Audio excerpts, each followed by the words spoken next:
Hello, everyone. This is a special message from Historiansplaining. As most of my listeners know, for the past few months, I've been researching and commenting on Shakespeare, starting with the facts that are known about his life from the documentary record, and then discussing the sonnets and what might be gleaned about him and his relationships from his sonnets.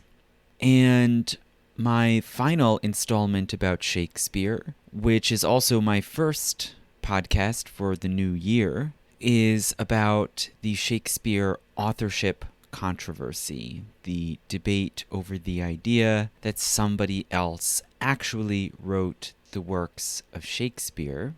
So I recorded a very overly long and involved discussion of that question, trying to bring the knowledge and evidence about Shakespeare and his life and times to bear. And it is posted on Patreon for patrons only.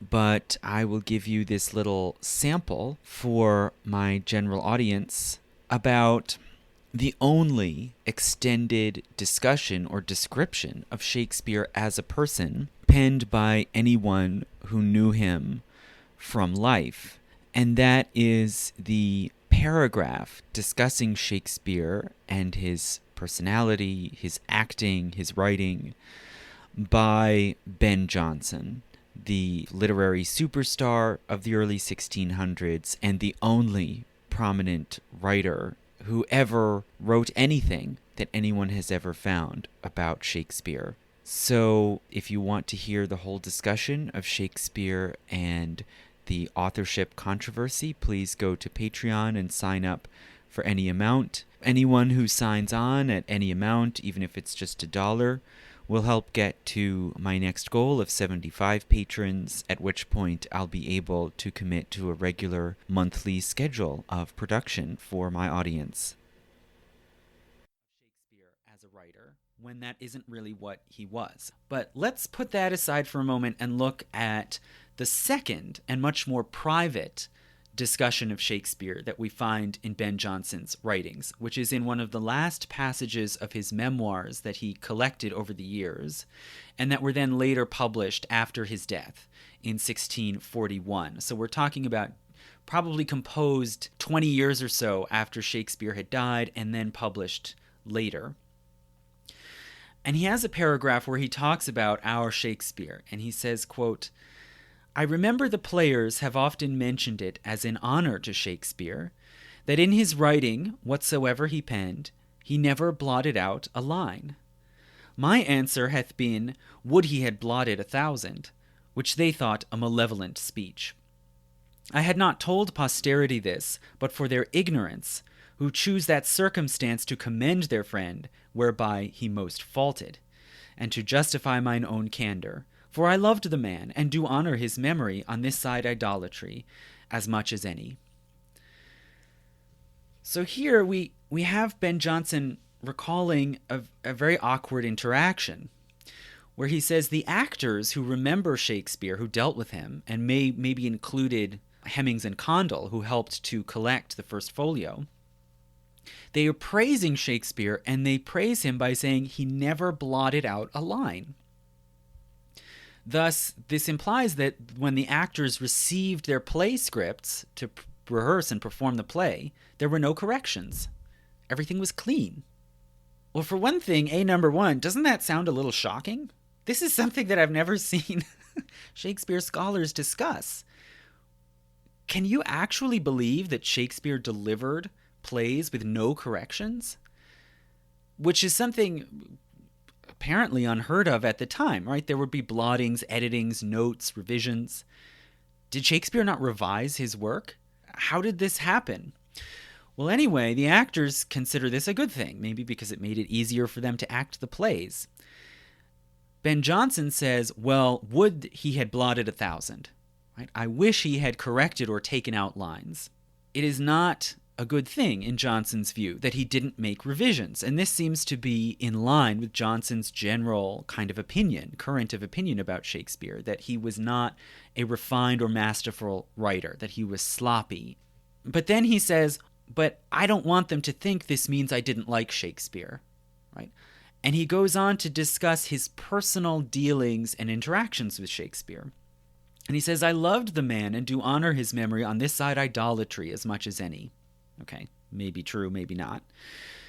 And he says he was indeed honest and of an open and free nature, had an excellent fantasy, brave notions, and gentle expressions, wherein he flowed with that facility that sometimes it was necessary he should be stopped.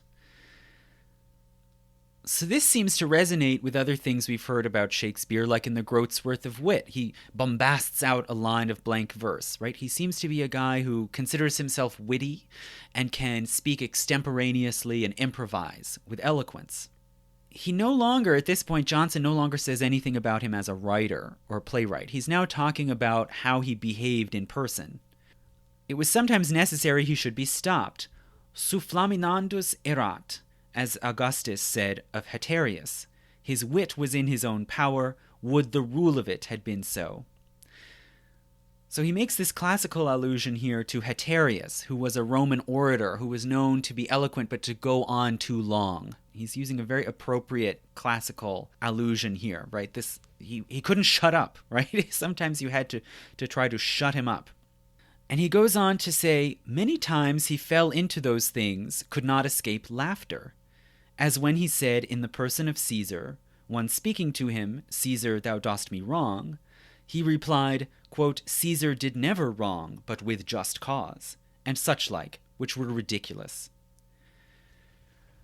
So here he's describing a scene that he seems apparently to have seen in person, right? Shakespeare in the person of Caesar. He is acting the part of Julius Caesar. And the other actor says to him, Caesar, thou dost me wrong, and Shakespeare replies, Caesar did never wrong, but with just cause. And according to Johnson, people laughed at this. They found it ridiculous. This is in line with his reference to Shakespeare again as a monument, right? A person who invites ridicule. And Johnson is claiming that this is the sort of thing Shakespeare did. This was a common occurrence. He would make up lines or compose lines on the fly, or maybe get them wrong, erroneously, in a silly, ridiculous way that people laughed at. Now, this exact line doesn't appear in the play Julius Caesar as we see it in the first folio. Rather, the line flows logically as it appears in the play. So what seems to be happening here, according to Ben Jonson's anecdote, is either that Shakespeare flubbed the line, or that he was kind of working on the fly and improvising something that didn't work and later had to be ironed out so that it appears correct in the play.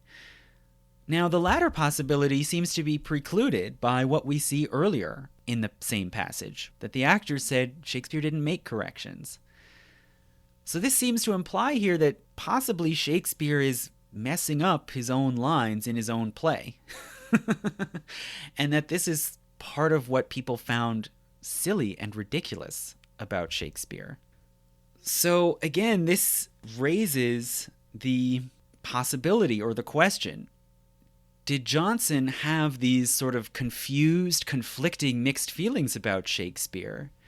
Because on the one hand, he considered him a great writer and was impressed with his work, but on the other hand, in person found him to be silly and pompous and ridiculous.